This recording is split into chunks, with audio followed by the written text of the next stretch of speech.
Sa update sa patuloy na digmaan sa pagitan ng Israel kontra Iran matapos ang isinagawang wave strike ng Israel sa Iran kung saan winasak ang mga helicopter, missile launcher at mga military facilities ng Iran, ang Iran ay gumanti naman ng missile strike sa Israel kahapon kung saan sa ika-14 nitong atake abay hindi na ordinaryong missiles ang ginamit ng Iran kundi isa ng missiles na kargado umano ng warhead na naging dahilan ng malawak na pinsala sa isang ospital at mga residential areas sa Israel. Kaya naman ang Israel ay kaagad na nagkasa ng isang operasyon upang gumanti ng airstrike sa Iran. Sa lawak ng bansang Iran at sa dami ng mga missile launchers ng Iran na nakakalat sa iba't ibang bahagi nito ay hindi naging madali sa IDF na ubusin kaagad ang mga ito. Pero sinabi ng IDF na malapit-lapit na rin umano.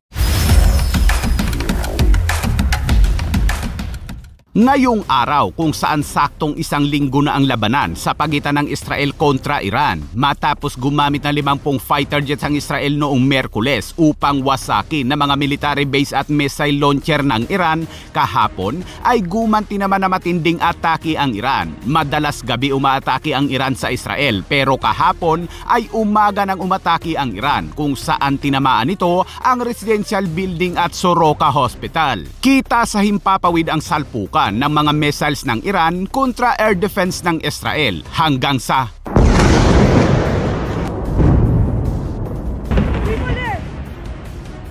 butas-butas at nagkalat ang mga debris ng hospital. Ganun din ang mga residential building. Ito ang ika-14 na wave na atake ng Iran na bahagi ng kanilang Operation Promise 3 at ang atake na ito ng Iran ay hindi lang ordinaryong missiles ang ginamit nito dahil gumamit na ito ng cluster bomb warhead. Ang cluster bomb warhead ay ikinakabit sa unahang bahagi ng missiles at kapag malapit na itong tumama sa target ay maghihiwalay ang mga maliliit na munitions nito. Kinumpirma mismo ng IDF na ang Iran ay gumamit na ng warhead sa isa sa mga missiles nito dahil sa mga natagpuang debris ng warhead munitions na naging dahilan naman kung bakit malawak ang natamong sira sa mga gusali. Sinabi ng Home Front Command na ang missiles ng Iran ay hindi naabot ang mga bomb shelter. Bagamat hindi nito kayang pabagsakin ng isang malaking gusali, ay malubhang napakadelikado naman nito sa mga sibilyan dahil sa malawak na sakop ng tama nito at delikado rin ang mga karga nitong cluster bomb dahil ang ilan ay hindi kaagad sumasabog at posibleng madampot ito ng mga bata kung hindi kaagad mahanap. Ito ang unang beses na gumamit ng cluster bomb warhead ang Iran sa mga gusali ng sibilyan na ayon pa sa mga analyst ay hindi pa rin ito mapapahina ang puwersa ng IDF dahil puro sa mga sibilyan pa rin ang target at hindi mga military assets o mga military facilities ng Israel.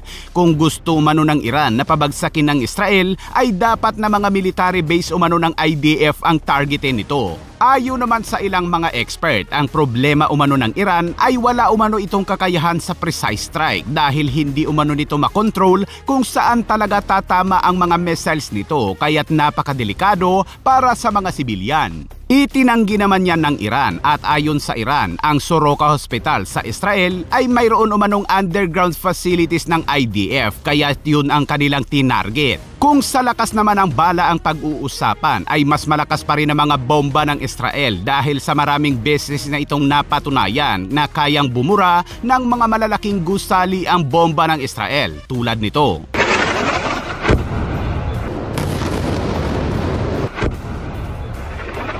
Ayon sa report ng Home Front Command ay umabot sa 271 na sibilyan ang nasugatan at 4 naman ang nasa kritikal na kalagayan. Ang warhead umano na ginamit ng Iran para sa mga sibilyan ay naglalaman ng 20 munition. I'm here at the Soroka Hospital in Beersheba, at a site where a ballistic missile launched this morning from Iran hit directly this hospital. This is exactly the face of this regime. It's a terror regime. We are targeting military targets and they are targeting civilians. They are aiming to kill as many civilians as they can. And this is exactly why we launched this operation. We cannot allow Iran obtain nuclear weapons. We cannot allow Iran obtain ballistic missiles. It's an existential threat for Israel. It's an imminent threat for Israel. We will do whatever we can in order to dismantle this threat.